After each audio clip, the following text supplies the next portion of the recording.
In the hush of a house that forgot how to echo, a single shape lingered in the attic, an old wicker laundry hamper, its lid bowed gently under the weight of years. It sat just beneath the attic window, where light strained through warped glass in long, drowsy ribbons. Dust floated lazily in the air, turning with the breeze every time the wind found a crack in the eaves or a memory crept up the stairs.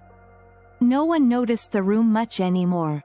Not really. You would miss it if you walked too fast, or forgot to look into corners the way children do, expecting something delightful or dangerous, or both. The walls sighed when it rained. The floorboards counted steps aloud. And once a day, exactly at 9:43 p.m., the hamper rustled. Softly, as if someone, something, was curling inside it. Not to hide, to rest. There was no fanfare, no flash of fur across the hallway. Just a hush, a shift, a sound like cloth folding itself back into memory. And there he'd be, a rabbit. Not small, not quite wild, brown like old leaves steeped in rainwater, with a single white mark on his front left paw. Like spilled milk on silk.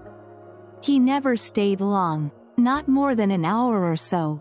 But always in the same way. A slow climb inside, a turn, a sigh that only the wicker could hear. Sometimes he'd nestle deeper into the towel lining the bottom, faded peach, fraying at the corner, left there long ago after someone forgot to fold it. The rest of the house did not respond to him. The television didn't flicker. There were no creaks to mark his entrance. Not even the family cat, perpetually half asleep, noticed a presence besides the usual quiet. But in that room, when the wind curled along the walls and moonlight painted a sleep across the ceiling, the rabbit came home. It was a strange thing, if anyone cared to notice. But strange things rarely rise above the noise of daily life. They wait, quietly, until someone is quiet enough to hear them back. The house itself had grown quieter over the years. Once, it was full of music and mismatched socks. Birthday candles, hot cocoa spills, morning cartoons too loud for Sunday mornings. But people leave, seasons change. Laughter becomes a memory that smells like cinnamon or burnt toast. And in the wake of it all, the rabbit began his visits. He arrived during the first thunderstorm after June had bled into July. The power flickered, the microwave beeped for no one, and in the corner of the room, he appeared. No crash, no puff of magic, just a paw, then another, pressing softly against the towel as the storm wrapped the house in shaking light. No one saw him that night. Not quite. But the next morning, there was a single footprint on the third stair from the top, small, delicate, and dusted with clover. From then on, every night at 9:43, he returned. Neighbors sometimes muttered about rabbits in the garden. Odd one, somebody said once, seeing the white mark. Like he's wearing a glove. But no one thought to follow him, or wait to see where he disappeared to when the daylight slipped behind the hills. That's the trouble with wonders. People grow too tired to chase them.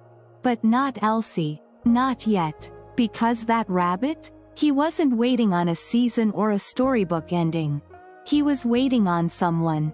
And some things just know where to be. Elsie hadn't spoken a full sentence in 6 months. Not since the morning the front door clicked closed behind her father and didn't open again. That winter morning had not looked special.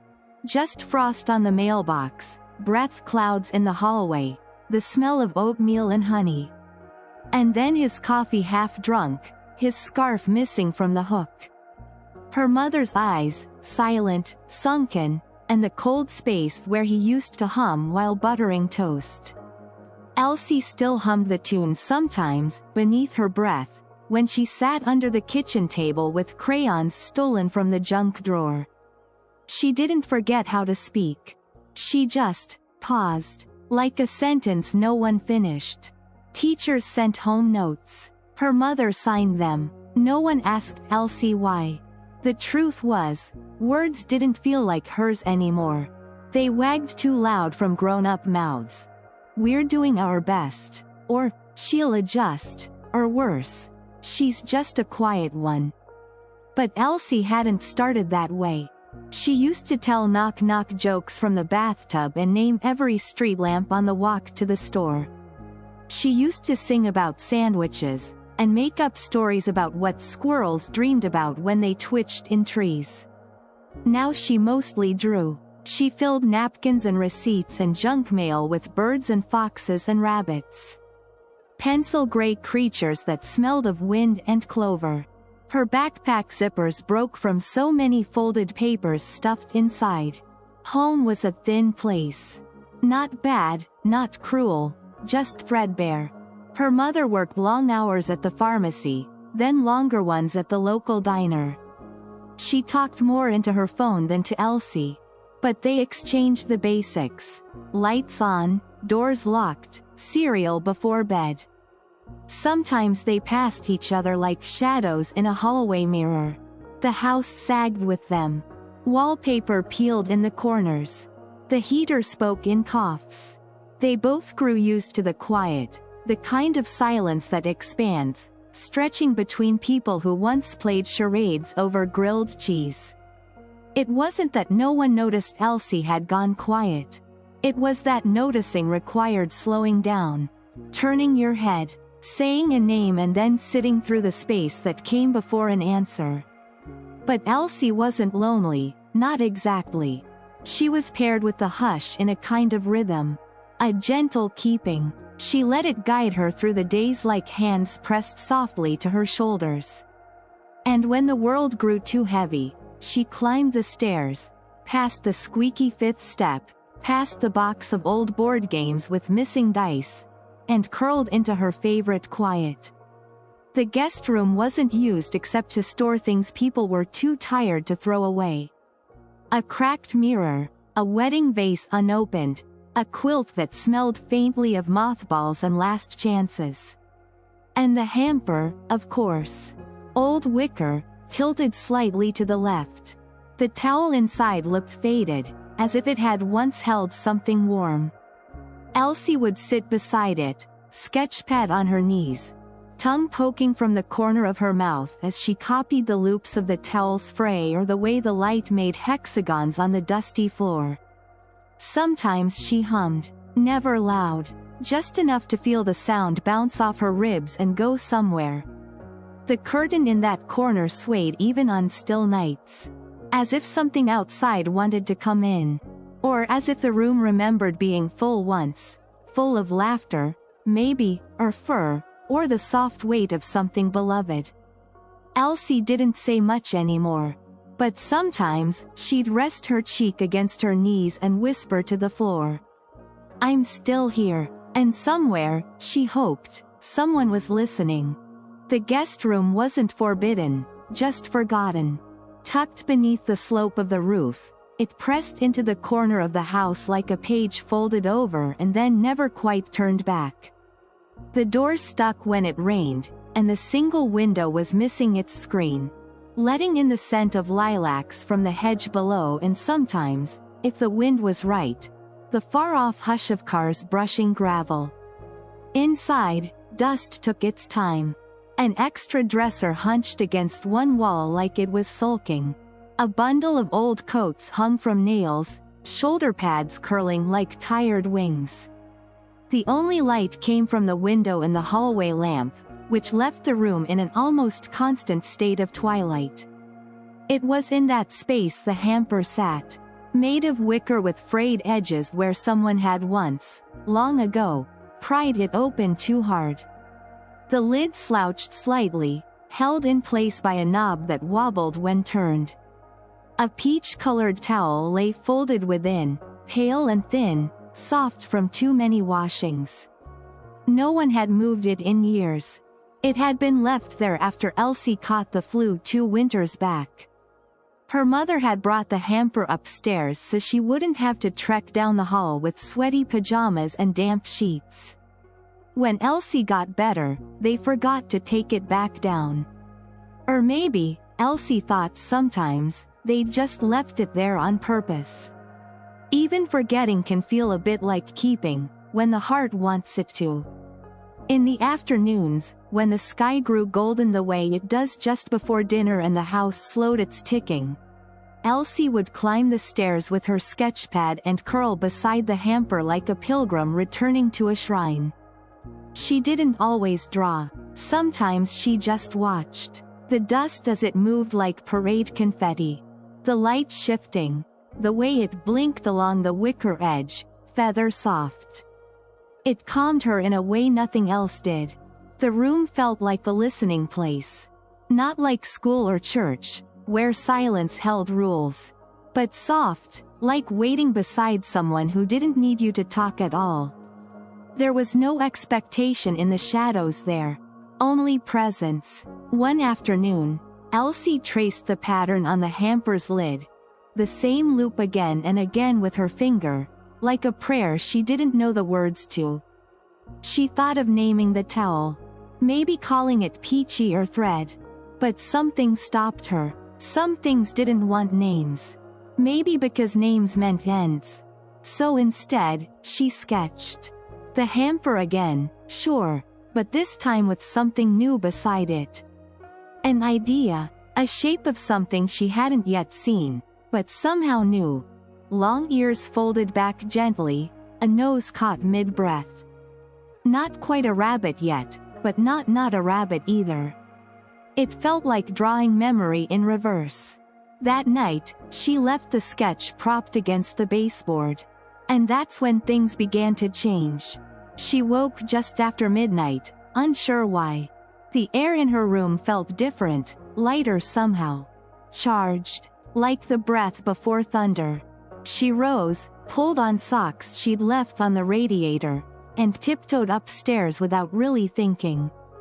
The hallway seemed longer, but the guest room glowed faintly, silvered by the moon and something else. She paused at the door. Then, instinct guiding her fingers, she turned the knob. Let it creak, let the hinges sigh, and stepped inside. The towel had shifted, just enough to look as if something had moved beneath it, then curled into stillness again. Elsie blinked, heart tumbling like wet laundry. The shape was too low to be a pillow. Too rounded for clothes. She took one step, then another, and there, in the hush, in the lamplight fall-off, in the breath between belief and certainty, she saw him. A rabbit. Not the wide-eyed kind from cartoons or the stiff-stuffed kind sold in springtime aisles. This one was something else. Real the way storm clouds are real, soft, but with weight. He blinked slowly, the way old people listen. Ears nestled close, whiskers barely quivering. Brown like a cupboard full of tea. A white spot on one paw, clear as a question. Elsie didn't speak. Couldn't, maybe. The rabbit did not flinch. Did not run. Just stared at her as though, acknowledging. As though they'd kept a meeting neither had scheduled but both had needed. In the silence, Elsie found breath. Unthinking, unafraid, she whispered, "There you are." And for the first time since her father left, the quiet in her chest didn't feel like loss. It felt like promise. It began, as such things often do, with a door left open. The attic window creaked on its hinge one July evening, when thunder hugged the skyline and the wind began to ask questions with the trees. Elsie hadn't meant to leave it ajar. She had only opened it a sliver earlier that day, when the sun turned sour and the smell of rain pressed its face against the glass. She liked weather like that, loud on the outside, calm within. Now, the storm was teeth and tumbling dark, and every light in the upstairs hallway had gone black. She stood at the foot of the attic stairs, flashlight humming warm in her hand. its beam a soft tunnel through floating dust. The house had gone hush quiet again, like it was listening. Like it was remembering. Each step she climbed felt louder than it was, socked feet making no sound but her thoughts knocking like coins in a jar. She didn't know why she was drawn up there, only that something had asked her. At the top of the narrow stair, the guest room waited, door half closed like a held breath. The hallway light was out completely now, but moonlight made strange shapes on the walls. Elsie pushed the door open with the back of her hand. Stillness, but not emptiness. She swept the flashlight across the floor, over the curve of old wallpaper, over the dresser's drawer cracked just enough to whisper. She spied her sketchpad from before, right where she'd left it, rabbit not rabbit sprawled in pencil grace. Then, something moved, not much, a shadow adjusting itself. Elsie stilled her hand. In the center of the room, just where the hamper sat in its circle of soft dust and memory, there was a shape. It rose slightly, then lowered. Breathing, she held her breath and stepped closer. The shape resolved itself. A curve of ear, a slope of back, the shine of an eye-catching light in the gentlest, oldest way. A rabbit. No, this rabbit. Large, but not heavy.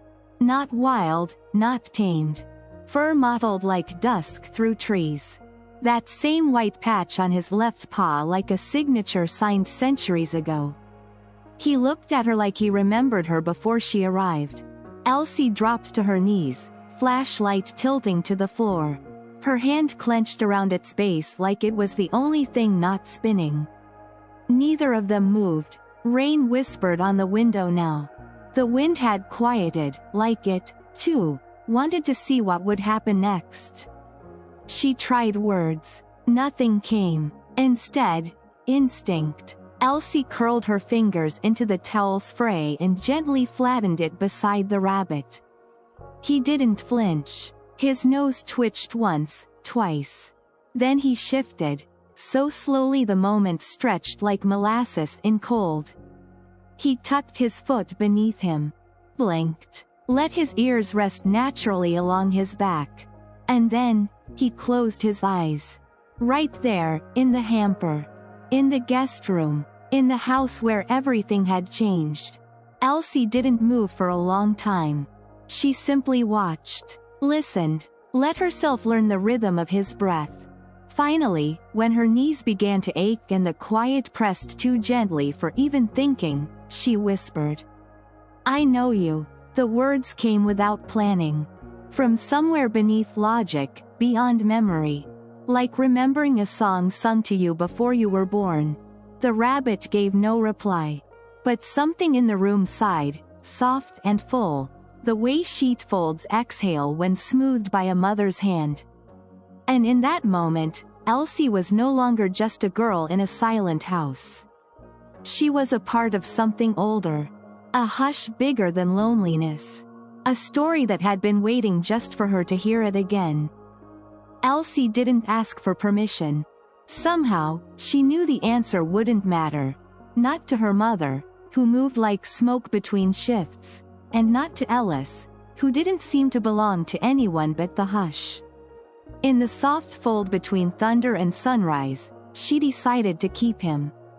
Or, more truly, she decided to let him stay. There were no cages, no boxes with sawdust, no paper lining or plastic bottles clipped to the side. Just the hamper, the towel, and the knowledge that each night at 9:43, Ellis would return like tide or tea kettle whistle or breath. She brought offerings. Not grand ones. Just scraps swiped from her plate. Broccoli stems hidden by folded napkins. A square of buttered toast edge. A slice of dried apple that curled at the corner. She left them just beside the hamper. In the morning, they were always gone. Not disturbed, not nibbled. Gone in a way that felt intentional. As if acknowledged. By day, she searched for signs. A paw print in the hallway dust. A stray whisker caught on her sock. More than once, she glimpsed the shape of him ducking under the dresser. A flick of fur like punctuation. He moved like memory, quiet, and always just ahead. It didn't take long before Elsie began marking the days. She hung a small calendar near her bed, circling each night Ellis appeared with silver crayon. The page glittered like frost under lamplight. Only 3 days in, and already a constellation was forming. When she thought of his name, she didn't choose it. It arrived. Ellis. Not because it was elegant or curious or reminded her of books. But because it was hers, in a way she almost wasn't. Her father's would have been, his wistful, if you'd been a boy. It had always hung in the background, unclaimed. Now, it fit. She whispered it softly each time she saw him. "Hi, Ellis." Sometimes, she'd run her finger along the towel just beside his resting form. Not touching, just tracing a hello into the air between them. He never looked up, but occasionally, his nose would twitch. That was enough. Already, the silence between them had changed shape. It wasn't pointed now, it didn't ache. It lingered like steam from tea. Holding, wrapping. She didn't need to speak to feel seen. That week, her teacher wrote in her report, "Elsie seems more focused." Still not verbal, but present in a way she hadn't been. What the teacher didn't see, what no grown-up could, was the way a rabbit can soften the world just by being kind without asking.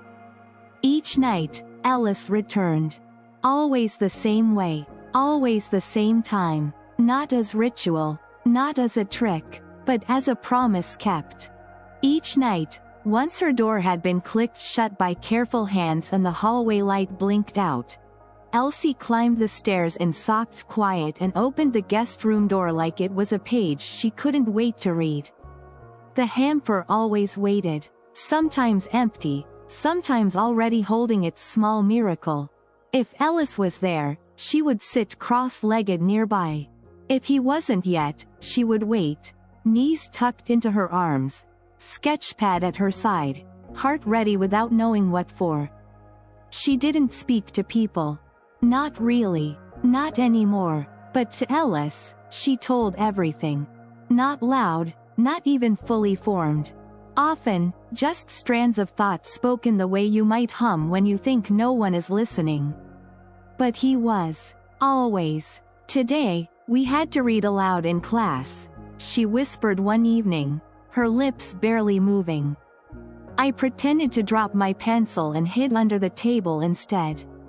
Ellis didn't blink, just listened. She told him the small hurts, the confusing ones, the kind that don't bruise but still feel heavy. About the missing scarf from the coat rack. About leftovers her mom never ate. About the way other girls whispered, not meanly, but loudly enough to bruise. Ellis would sit still during these moments. Still in a way that meant attention, not absence. And when she was quiet too long, he would lift his nose toward her knee, nudge her sock once as if to check. "Still here? Still you?" One night, when the air was cold even under blankets, Elsie told the rabbit about her father's old records. He used to play them on Saturday mornings, she said. He'd balance toast on his knee and say jazz was just music thinking out loud. Ellis's whiskers quivered. She liked to think maybe he understood. "I used to dance," she added. "By myself. In pajamas with bunnies on them. I don't know where the socks went." Ellis shifted, his body folding slightly deeper into the towel, like a book spine giving way. Sometimes she wondered if maybe he didn't hear her words at all but listened to something different, something underneath. Because when she finally allowed the tears, the kind that don't ask for permission, that arrive slow and spill in ribbons, he didn't look away. He moved, just one step, closer, and then placed his front paw against her shin.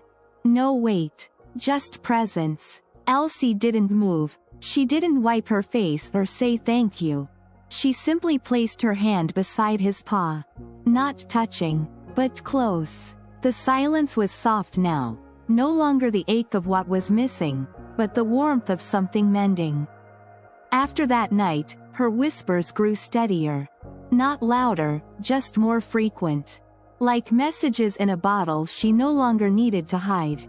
"I think Mom's sad, too," she said once. Alice blinked. "She burns the toast more lately." Another twitch of his ear. "But she let me buy strawberry jelly last week, and I think that's her way of trying."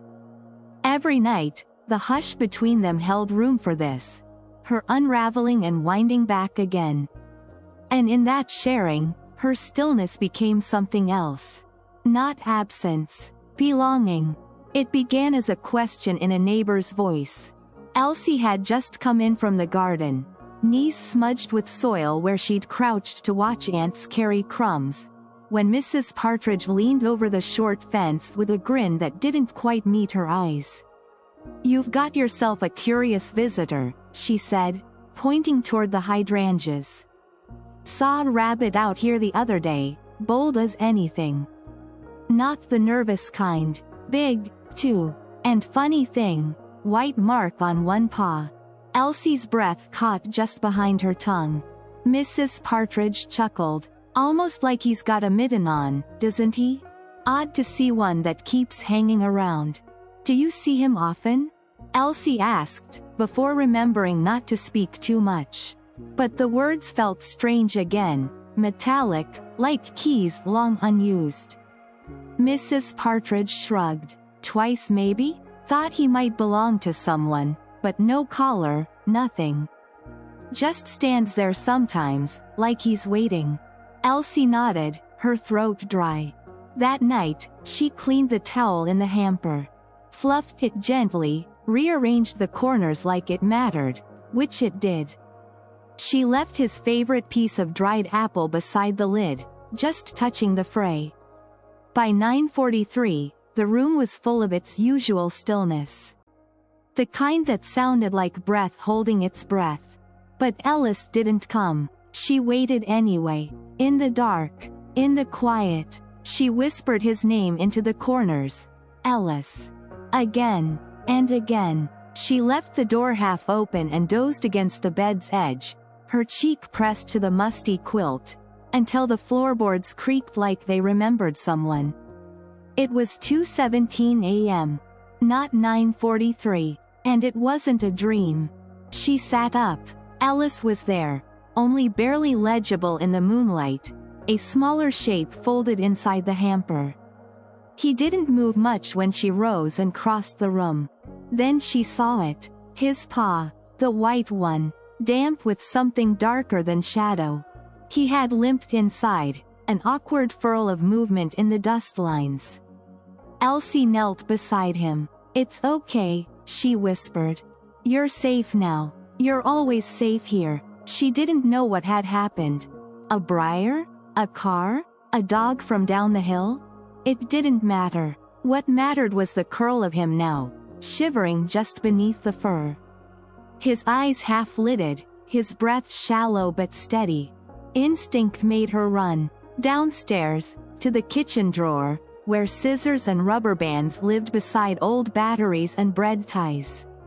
She found cotton balls, the tiniest bit of antiseptic, folded in parchment from the last time her mother scraped her ankle.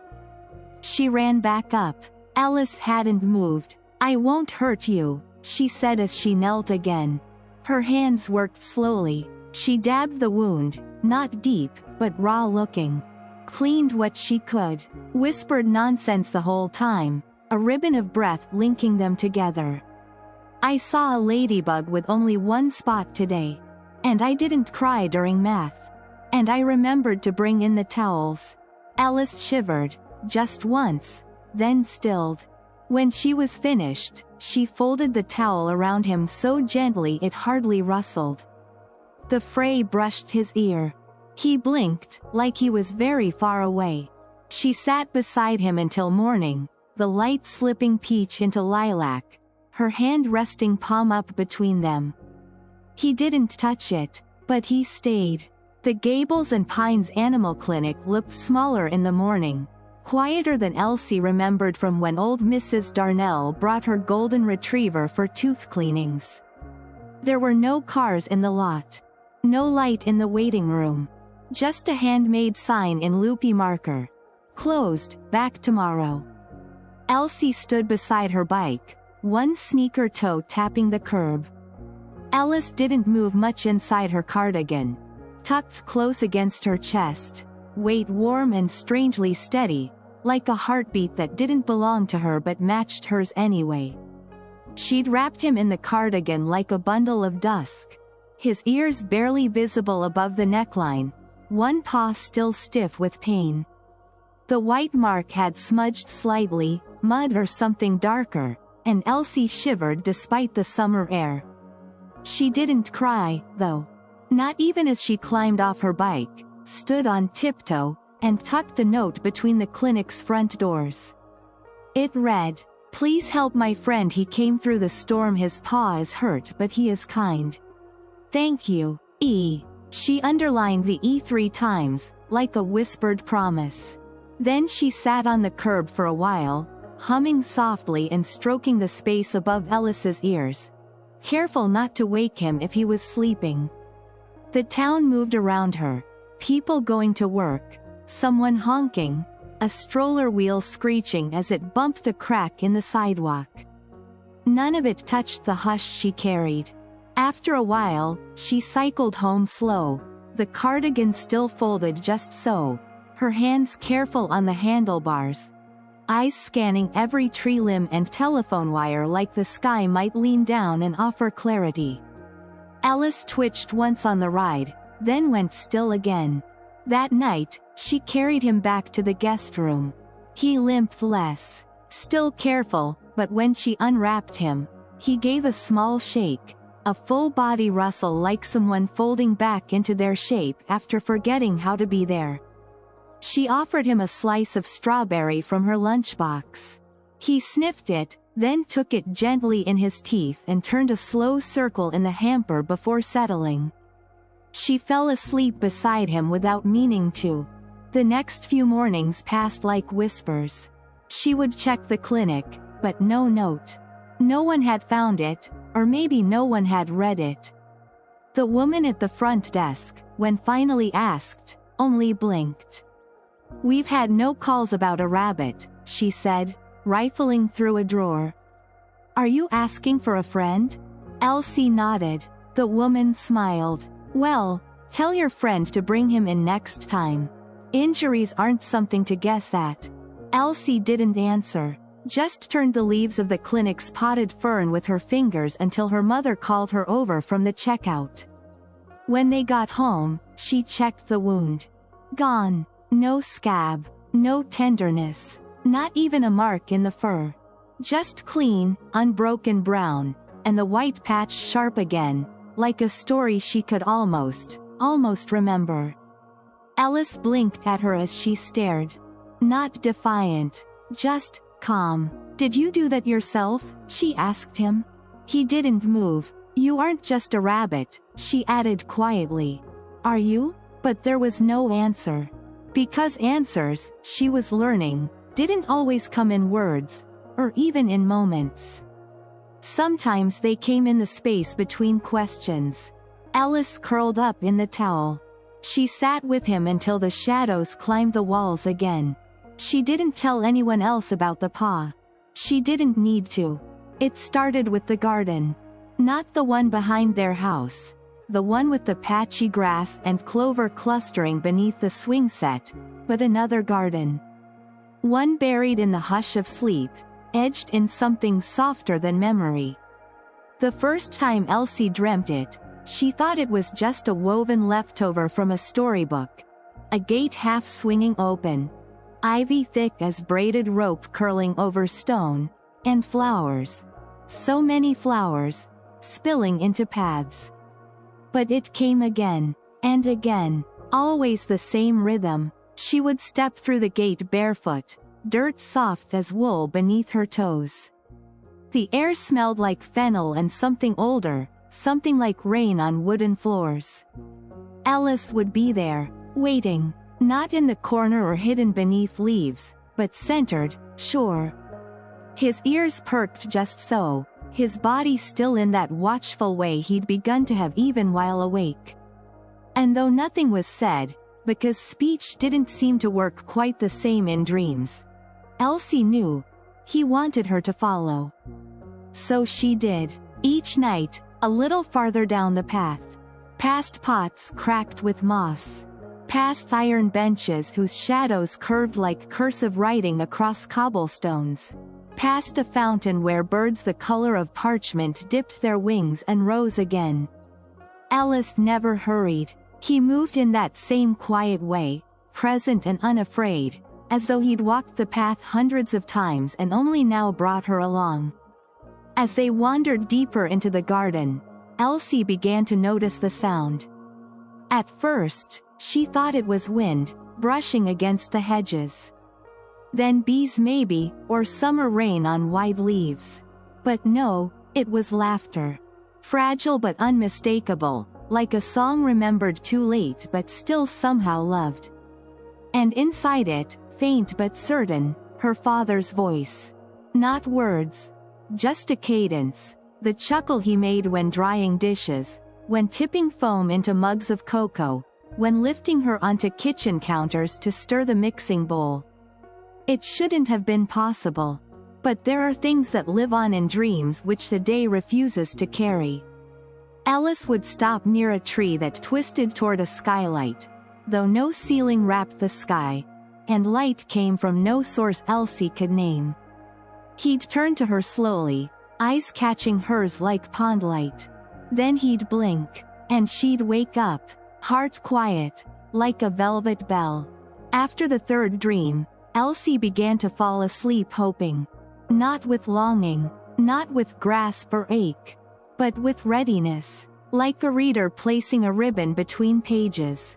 Knowing something waited, trusting the story to remember her. In school, she began doodling the gate. The ivy, the curve of the path. Not the whole garden. Some part of her knew better than to try to own the whole of it on paper. But enough to tether the dream to waking. Sometimes, during those long afternoons when the sun slipped low between the blinds and her mother hadn't come home yet, Elsie would trace the lines of the gate with her finger. And whisper, "I'll follow again tonight." Which she did. Night after night, the garden widened. And always, Alice was there. Silent, steady, waiting, as if he'd been keeping the path safe until her feet remembered how to walk it. It happened during the coldest week of February. The heater hiccuped twice, then gave up. The thermostat blinked in protest, and the windows grew halos of ice along their edges. Elsie's breath came out in puffs, even under the quilt. Her mother stood in the hallway, wrapped in 3 sweaters, calling a landlord who didn't answer. Then, quietly, she said, "We'll sleep upstairs tonight. The guest room gets the best sun." Elsie said nothing. She only nodded, folding the quilt over her arm and carrying it step by careful step past the board games and the shoeboxes full of photographs no one had looked at in years. They lay their mattresses beside each other on the old floorboards.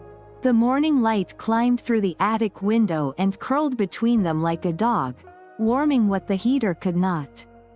That night, Elsie couldn't sleep. The quilts were heavy but not comforting. Every creak felt louder. Her mother's breathing, deep but uneven, like someone dreaming of thin ice. Elsie turned onto her back, watched the ceiling, listened. Then she heard it. Not the heater, still cold, but something else beneath the floor. A thump. She thought, only for a moment, that Alice had returned. But when she sat up and peered over the edge of the mattress, the hamper sat empty. Instead, her eyes found something strange beneath the edge of the rug.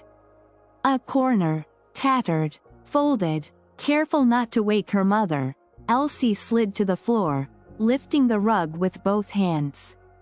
Dust made her cough once, but quietly. There, between two wide planks, something rustled. Not a scurry, not a bug or piece of lint, but a crinkle. She pressed her fingers into the seam, pulled gently, and out slipped a letter. Wrapped in wax paper, folded 3 times. The edges were yellowed, one corner stained with what looked like old teardrops. Her breath held tightly in her chest. Elsie unfolded it. The handwriting was sloped and careful, like someone had taken their time. It read, "My Ellis, if you find this, I wasn't brave enough to say goodbye. I hope the towel is still soft. I hope the lilacs still bloom behind the south wall.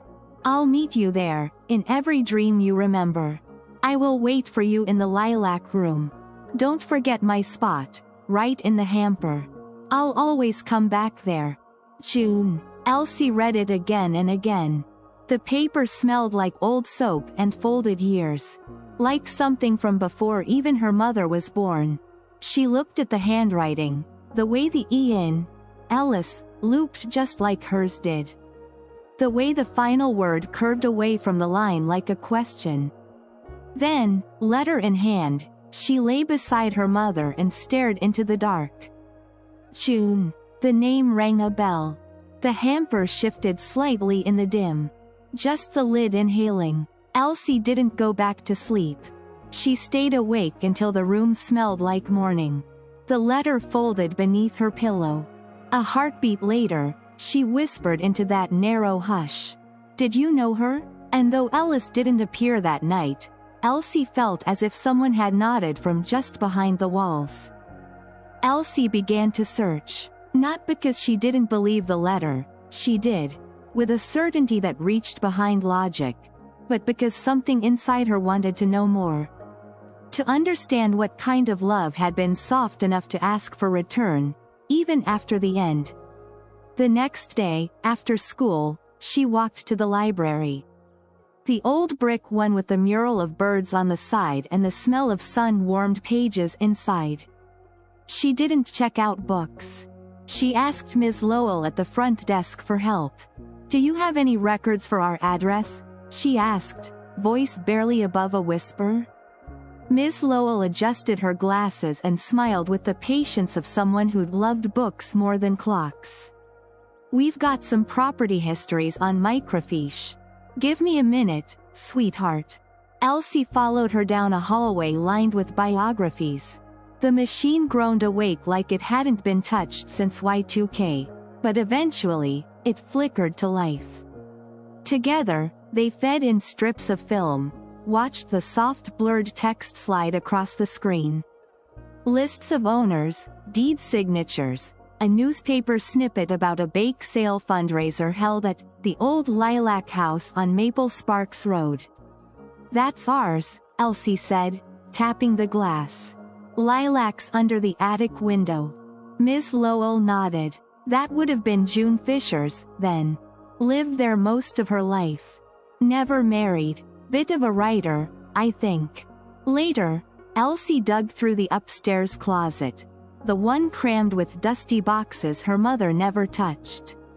She found ribbons, old wrapping paper, books yellowed at the edges, and a single file folder. Inside, utility bills with different names. One envelope read, "Miss June Fisher." The handwriting matched the letter. She pressed her thumb over the name like sealing something closed, then opened another paper. A clipping. A funeral notice. June Fisher, aged 84, died peacefully at home. It listed no surviving family. Just a single line at the end. Per her wishes, she was buried beside her lifelong companion, Ellis. No last name. No relationship listed. Just Ellis. Elsie stared at it so long the words blurred. Buried beside him. But Ellis wasn't gone. He was here, folded into the towel every night. Breathing the same air, softly warming the wicker. She held the newspaper next to her sketch from weeks before. compared her drawing of Ellis with the black and white photo printed next to June's name. A woman with soft eyes and a smile like she'd seen something beautiful and refused to forget it. "Well," Elsie whispered, "maybe you didn't have to." That night, the house felt older. Like it had been carrying a story for too long without being asked to tell it. Ellis was already in the hamper when she arrived. But tonight, he felt heavier, as if some part of memory had pressed gently back into him. She didn't speak right away. She just held the clipping, slid it beneath the towel beside him. His nose twitched once. Not at the paper, at her scent on it. Elsie ran her fingers slowly along the edge of the hamper, thinking not just of her rabbit, but of June's. Wondering if love could stretch so far, so gently, so many years without hardening. She remembered something her father once said, when trying to explain how music from a vinyl record could sound warmer than digital. "Some things," he told her, "hold the scratch of touch." Ellis sneezed softly. She smiled. "You never left her," she said. And he didn't blink, didn't flinch. Just breathed. The pale window light curled against him like time folding. Elsie kissed her fingertips and touched them to the wick of towel beside his shoulder. If what June wrote was true, if Ellis somehow remained through thunder and time and silence, then this wasn't just a story about grief. It was one about keeping. About softness surviving. That night, she drew June for the first time. A woman in a chair by a window. A rabbit at her feet. And behind them, shelves full of letters no one ever sent, because they didn't need to. They just waited. And, eventually, were found. Elsie turned 12 on a Tuesday. The kind of Tuesday that feels like a mistake. A day meant to rain but didn't, full of sky hanging heavy with almost. There weren't balloons or streamers, just a cereal bowl with extra sugar and a hurried hug from her mother on the way to work. Lunch was peanut butter and crackers. No note. No candle. She didn't mind. Not really. Birthdays had stopped feeling loud a while ago. But that evening, her mother came home early. She didn't say why. She just put her purse on the counter, took off her shoes, and said, "I saw your book." Elsie froze. She was holding a fork over lukewarm spaghetti, and the sentence dropped between them like a pane of fogged glass. "My, what?" Her mother sat across from her, arms folded on the laminate table. "The sketchbook. I was looking for the tax folder. I didn't mean to snoop." Elsie stared. Her chest prickled, not with fear exactly, but with something close. "Exposure. You drew him," her mother said. Elsie kept her gaze low. There was a long breath between them. "Upstairs," her mother added softly. "I used to peek in that room sometimes. I thought it was just dust and laundry. But I always felt something." Elsie didn't answer. She didn't trust her voice. So, when her mother stood and said, "Will you show me?" she only nodded. They climbed the stairs together. Quietly, like guests in someone else's house. The door pushed open with its usual sigh. The room was golden. Evening light pooled like tea across the floor, spilling over the quilt bundles and the old dresser and, of course, the hamper. He was already there. Ellis. Breathing slow. One paw tucked. The white mark clear. Her mother paused in the doorway, eyes wide and soft and strange. "That's him," she said, more to herself. "You see him?" Elsie asked, barely audible. "I think I always did," her mother murmured. "But seeing isn't always about eyes." They sat on the floor. Close, not touching. Ellis didn't seem afraid. He lifted his head once, then settled again, as if permission had been granted. "I used to have a rabbit," her mother whispered. "Before I met your dad. She didn't live long, but sometimes, when I was tired, I thought I felt her near." Elsie didn't know what to say. So she just opened her sketchbook. Turned the pages slowly. The first tentative outline, the long ears, the curve of his back, that blink caught in pencil. Then the dreams, the gate, the garden, her father's laugh sketched into curls of ivy. Her mother's fingers found her own. Held them, lightly, almost like asking. "We've both been so quiet," she said. "I thought if I kept moving, I wouldn't fall apart." "You didn't," Elsie said, surprising herself. Her mother smiled. "Neither did you." For a while, they watched him. Ellis, nestled in the folds of the towel, whiskers twitching once.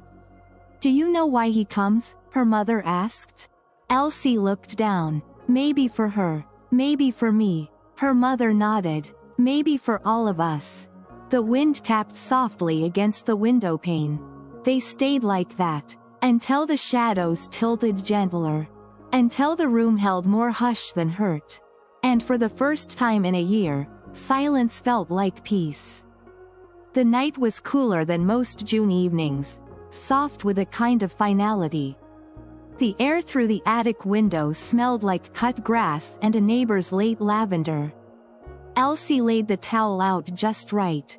Folded the corners. Smoothed the wrinkles. She placed a slice of pear beside the hamper, sweet and thin, and waited. 9:43 came. And nothing. No gentle rustle. No weight in the wicker. Just quiet. Deeper than usual. The kind that pressed against her back like a closing door. She didn't panic, at first. Sometimes Ellis came late. Sometimes not at all until the moon was so high it dimmed the corners of the room to velvet. But 10:12 passed. Then 11. And still, only stillness. She sat on the floor, arms around her knees. The pears sat untouched. By midnight, every creak of the house became a maybe. Every branch against the roof a whisper of arrival. But the hamper stayed empty. She whispered his name. "Ellis?" The air didn't respond. "I know it doesn't mean goodbye." "Not really." Her voice cracked quietly. But she didn't finish the sentence. Didn't need to. At some point, still dressed, she curled on the bed, facing the hamper. Waiting with her eyes closed but not sleeping. Hoping the rustle might wake her. Morning light found her half-curled and silent. The towel glowed in the sun, edges crumpled like it had sagged in on itself overnight. But it was still empty. And soft. That day, she said very little. Her mother didn't push. The next night, she set the pear again. Waited. Listened. Empty. By the third evening, Elsie knew. Something in her chest folded into acceptance. Not loss. Not annoyance. But that gentle letting go that sometimes arrives without anyone teaching it. When she stepped into the guest room that night, she didn't carry food or her sketchpad. Only the wildflower. She'd picked it that morning, a single stem of bluebells from near the mailbox.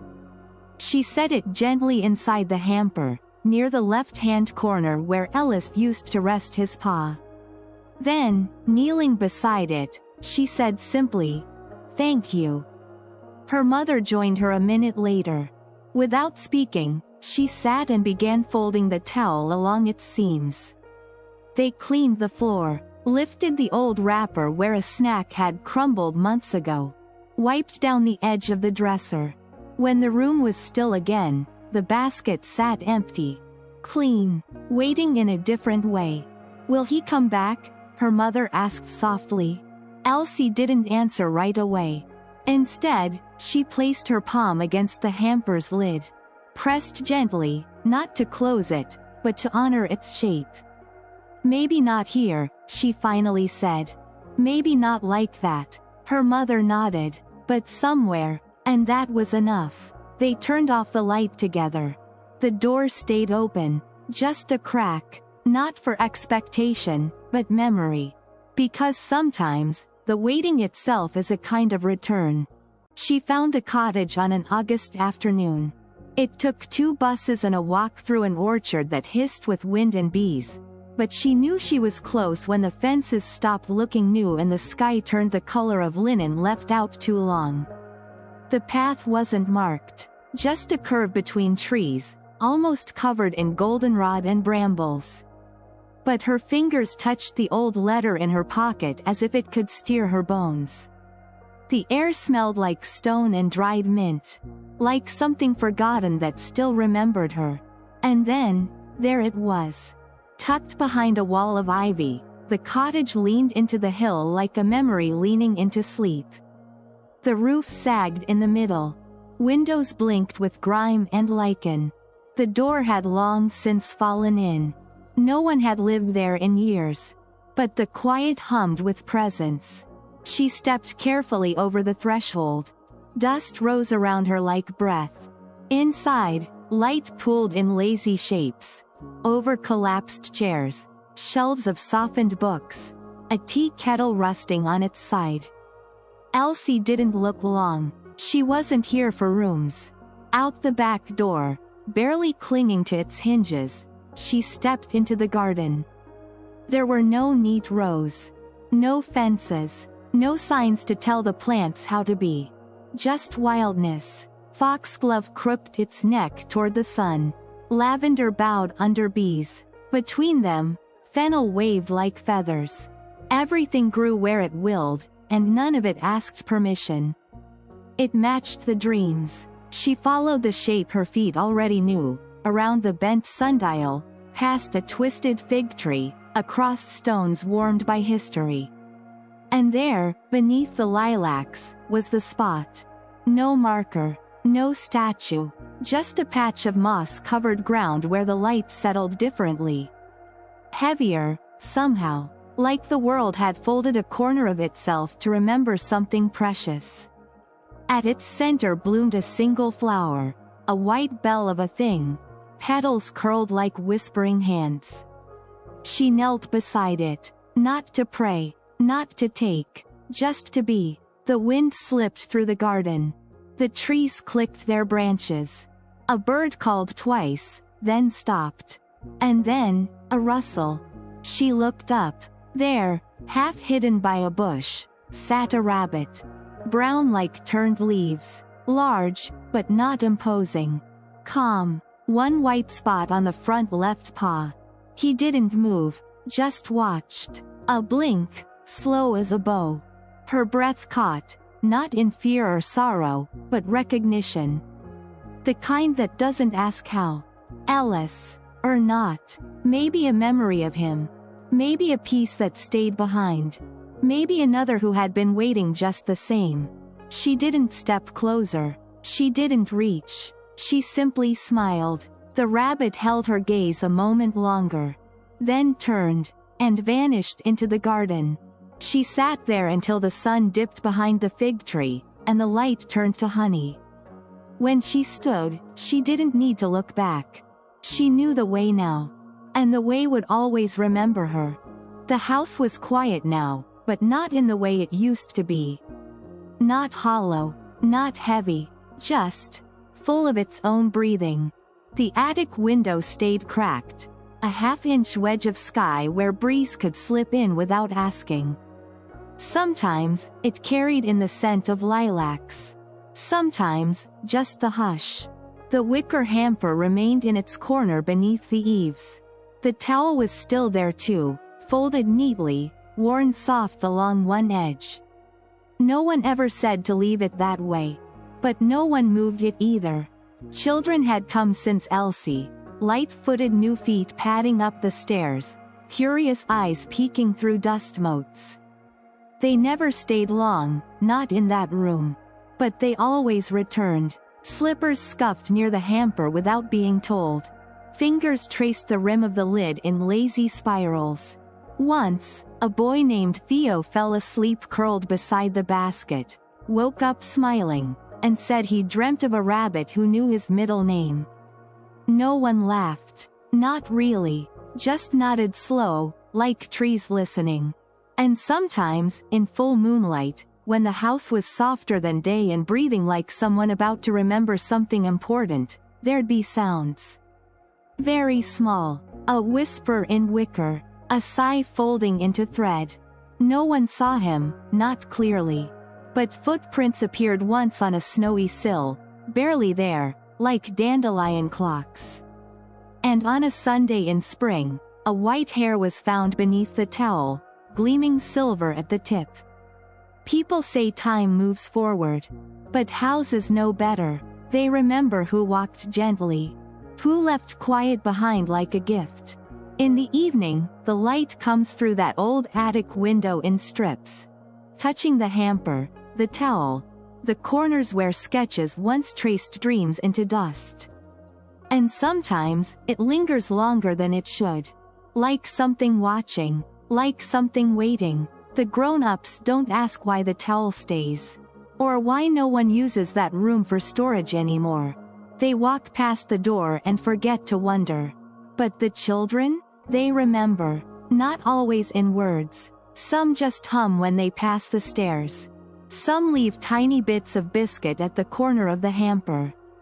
Some curl beside the basket and whisper good night, even when no one's in the room. Because they know, without being told, that some silences aren't empty. They're returning, breathing, belonging, just like old love, and rabbits.